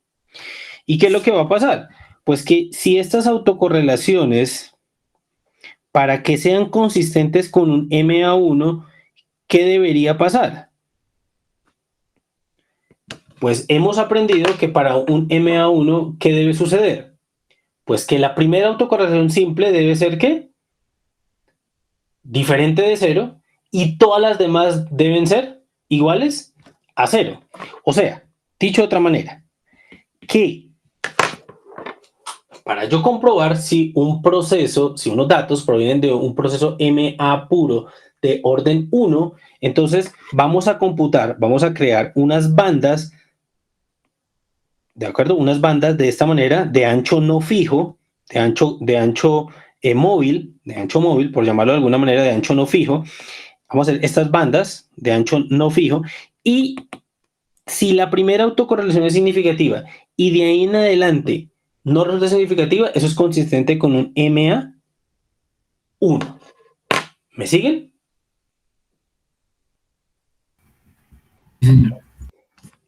Correcto. ¿Qué va a pasar? Así, digamos, análogamente, para comprobar si XT proviene de un MA2, pues lo que va a pasar es algo más o menos parecido a lo que yo acabo de dibujar. Salvo lo siguiente. Autocorrelación de rezago 1, autocorrelación de rezago 2, autocorrelación de rezago 3, 4. Las dos primeras franjas van creciendo y a partir de la tercera el ancho se mantiene constante.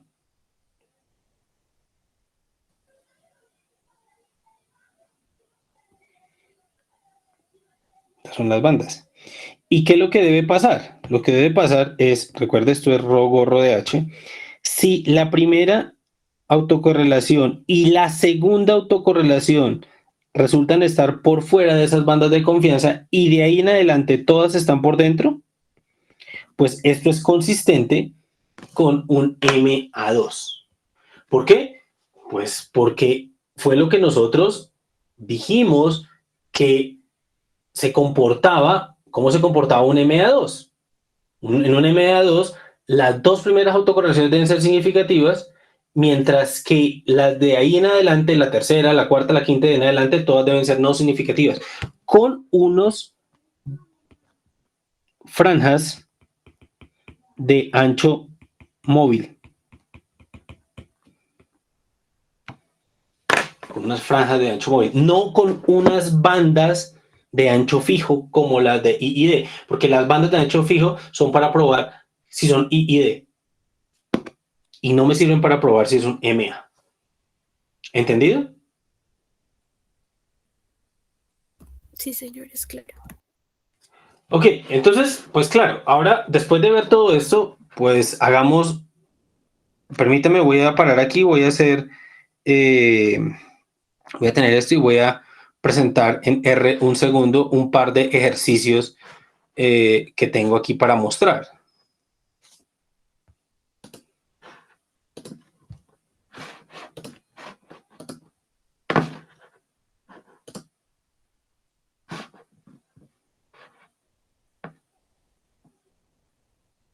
Ustedes ya pueden ver el R. Estudio. Sí, señor. Ok. Entonces, ¿qué es lo que va a pasar? Vamos a tratar de identificar un MA puro como lo aprendimos ahora. La siguiente clase yo entro a hablar un poco acerca de cómo se identifica un autorreductor de impuro y vamos avanzando en el tema.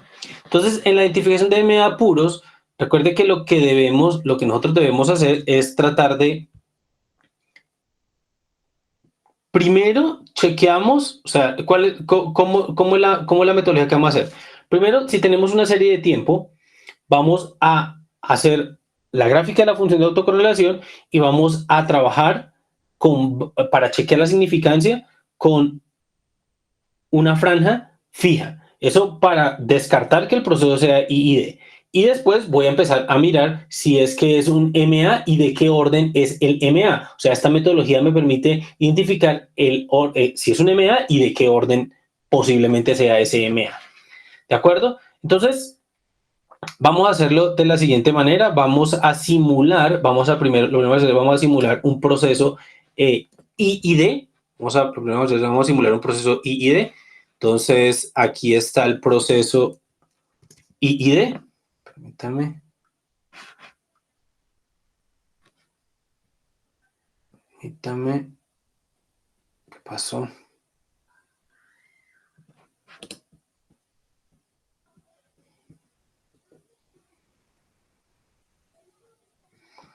Listo. Entonces aquí simulamos un proceso IID.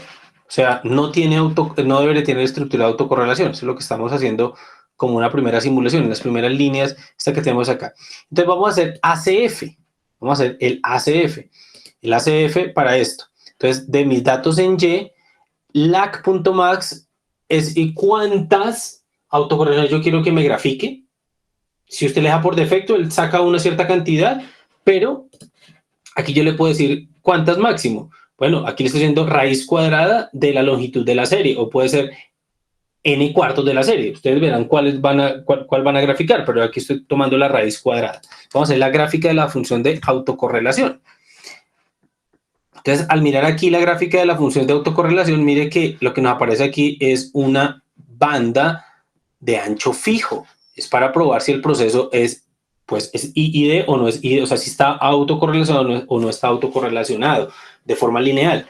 Entonces, claramente, mire que graficamos las primeras 14 porque raíz de 200 es aproximadamente 14 y chequeamos hasta aquí. Mire, no significativa la primera, no significativa la segunda, no significativa la tercera, no significativa la 14. Eso significa que el proceso sí parece ser un proceso IID. ¿De acuerdo? ¿Me siguen? Sí, sí. Sí, señor. Correcto, o sea, es consistente con lo que vimos de que sea un IID. Ahora, ¿qué voy a hacer? Voy a simular un proceso, permíteme aquí, que voy a simular primero un proceso MA1. Aquí, ojo, este setSit, ustedes ya saben, es para dejar que me salga siempre la misma simulación. Entonces aquí voy a generar siempre una semilla para que me salga la misma simulación y voy a simular un proceso MA1. Entonces vamos aquí con esta instrucción en la línea 28, simulamos un MA1 con parámetro teta igual a teta 1, o sea, a 0.7 y longitud T-length. T-length es 200, o sea, es una serie de tamaño 200 que proviene de un MA1 directamente simulado con arimas.sim. Y aquí hacemos la gráfica. Pues la gráfica que nos permite mirar, pues que efectivamente, pues la serie se comporte como la de un proceso estacionario. Eso es lo primero, porque si no es estacionario, pues los resultados que vamos nosotros a plantear ahora con la autocorrelación, pues no me van a servir de mucho, no me van a decir nada mayor. Entonces, aquí vamos a probar las bandas para probar no autocorrelación, es lo primero que uno hace. Entonces, aquí tomamos ACF de la serie que acabo de simular, ¿de acuerdo? Y LAC max igual a 40, ¿cierto? En este caso, tomamos 40, que es, de hecho, debía haber tomado más, porque es la cuarta parte, pues sería 50. Hasta 50 autocorrelaciones, si quiero tomar el criterio de n dividido entre 4, porque son 200 dividido entre 4, me da 50 en este caso. Entonces, computemos la autocorrelación de bandas fijas. Entonces, mire que aquí hay una que se sale, porque recuerde que esta es la autocorrelación de rezago 0, y la autocorrelación de rezago 0 siempre va a ser 1, o sea, esta no la tenemos en cuenta, pero esta es la autocorrelación de rezago 1. Esta es la autocorrelación de rezago 0, que siempre vale 1, y esta es la autocorrelación de rezago, ¿qué? De rezago 1. Entonces, esta es significativa, lo que quiere decir es que hay estructura de autocorrelación presente en los datos, pero por ahora no puedo decir que sea un MA1. ¿Por qué? Porque para probar que sea un MA1 debe ser las bandas móviles. Entonces vamos a ver aquí, y en la línea 31, mire que vamos a utilizar la misma función ACF, pero aquí CI.type vamos a poner MA. MA son bandas consecuentes con un MA, ¿de acuerdo? Y aquí vamos a utilizar, por ejemplo, bueno, trunque en la longitud n cuartos. Aquí pues ya ahí sí ya la puse que truncaran esto. Y veamos. Mire que aquí, note que las bandas sí ya son, ¿qué?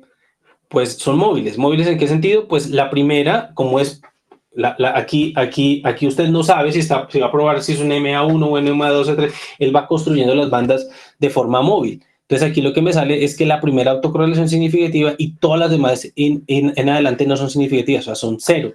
Eso es consecuente con un proceso MA1. ¿Me siguen, chicos? Sí, Sí, señor. señor. ¿Qué pasa si se saliera esta otra bandita acá, hacia abajo? Pues ya no sería un MA1, sino seguramente un MA2, pues por supuesto, y la banda pues sería ligeramente diferente, seguramente lo que va a pasar ahí. Una cosa importante acá, ustedes recuerdan, estamos simulando un MA1, ¿ustedes recuerdan qué pasa con la autocorrelación parcial de un MA1? Nunca es 0, nunca se anula. Nunca se vuelve 0, ¿de acuerdo? Nunca se vuelve 0. Vamos a computar, o sea, puede que sea chiquito, puede que tienda a 0, pero nunca es 0. Entonces, ¿qué es lo que vamos a hacer acá? Vamos a hacer la gráfica de la parcial, de un MA. A ver qué pasa. O sea, ¿cuál es el tema? Porque usted igual la puede hacer. Porque usted cuando tiene unos datos, aquí porque estamos simulando, pero usted cuando tiene unos datos, lo que va a suceder es que usted no sabe qué son. Entonces usted va a probar la parcial. Veamos la parcial. ¿Qué sale en la parcial? Esta sí es la primera autocorrelación que muestra la parcial es la de rezago 1. Entonces la de rezago 1, la de rezago 2, la de rezago 3 ya no es significativa. Por aquí vuelve y se sale otra y ya está. Entonces un montón de autocorrelaciones de resultados significativas. La 1, la 2 y por ahí la 5, la 6, no un montón no, sino una autocorrelación de rezago alto resultó significativa, que es esta de por acá. La siguiente clase va a explicar por qué estas bandas son fijas para la parcial y se deben mantener fijas. Entonces, en este caso, pues como varias autocorrelaciones resultan significativas, pues esto es consistente con con el comportamiento de una autocorrelación parcial de un MA1, lo que lo lleva a uno a pensar que claramente este es un proceso más bien de promedios móviles en vez de autorregresivo. ¿De acuerdo? ¿Por qué? Porque la función de autocorrelación simple para bandas móviles, una sola autocorrelación se sale y es la de rezago 1, mientras que la parcial, varias autocorrelaciones parciales resultan significativas. De hecho, hay una de rezago 5, 6, 7, 8 que es significativa. Eso lo lleva a uno a pensar que es más bien, uno se inclinaría más para un MA que para un autorregresivo. ¿De acuerdo? ¿Qué pasa? Con esto terminamos la clase de hoy. ¿Qué pasa con ¿Qué pasa si yo simulo un autorregresivo de orden 1? Pues vamos a ver. Vamos a ver. Entonces vamos a simular un autorregresivo de orden 1. Esta es la parte de aquí. Autorregresivo de orden 1. Aquí está la gráfica. ¿De acuerdo? La gráfica de la función de la serie de tiempo. No se ve, digamos, que sea como de tipo estacionaria, muy que digamos. Vamos a ponerle aquí 0.8. Permítame acá, para que no se vea tan... Eso, sí, 0.8. Hagamos la autocorrelación simple, a ver si realmente hay estructura de autocorrelación o no presente en los datos. Entonces mire que aquí, con estas bandas fijas, la primera autocorrelación resulta significativa, la segunda significativa, la tercera, la cuarta, la quinta, la sexta y varias resultan ¿qué? Significativas.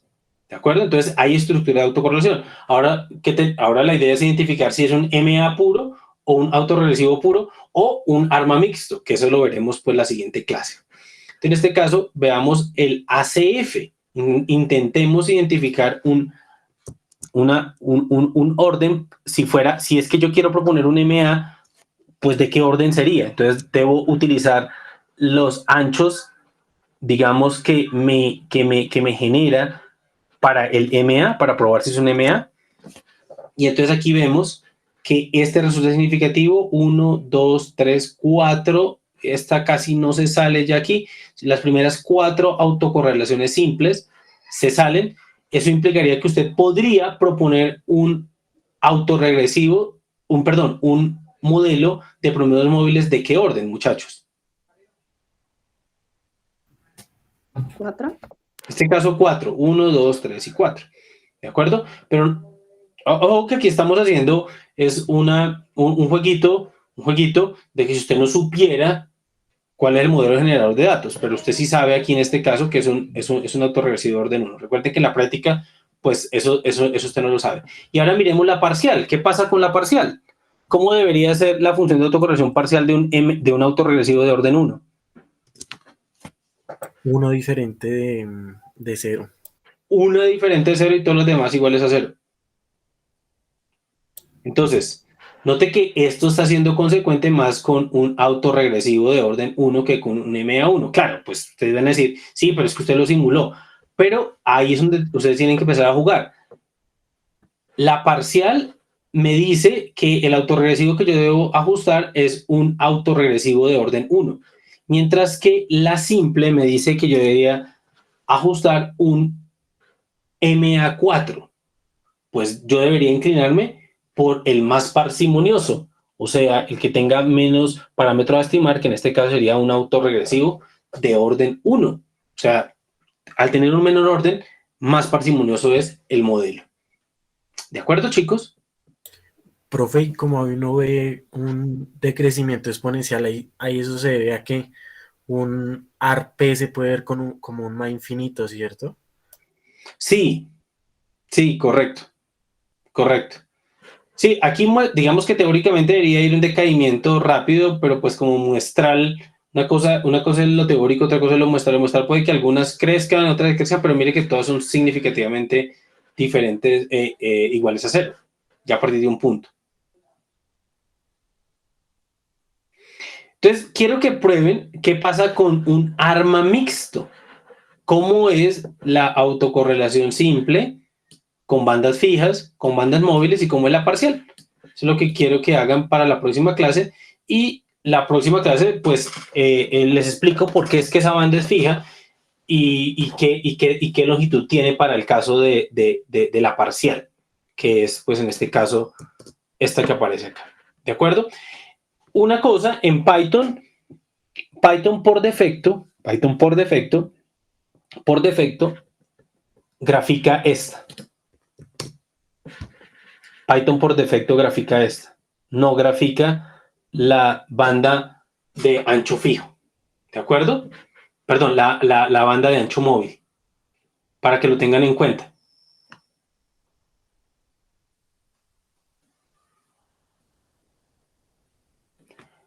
Bueno, ¿alguna pregunta está ahí? No, señor. Ok, entonces aquí les queda esta partecita. Por favor, en Python, ya no lo alcanzo a mostrar, pero en Python hay un Markdown. Un Markdown. Eh,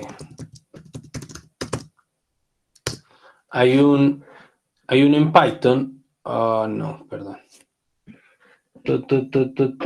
Mire, hay uno similar. Mira, que se llama identificación ARIM puros. Aquí está. Aquí está, identificación MA y AR puros. Entonces, aquí está también en Python cómo se hace. Entonces, les pido el favor de que lo tengan en cuenta para que puedan trabajar. ¿De acuerdo? Listo, chicos. Vamos a dejar entonces ahí. Voy a detener esto y a detener la grabación. Y no sé si haya preguntas.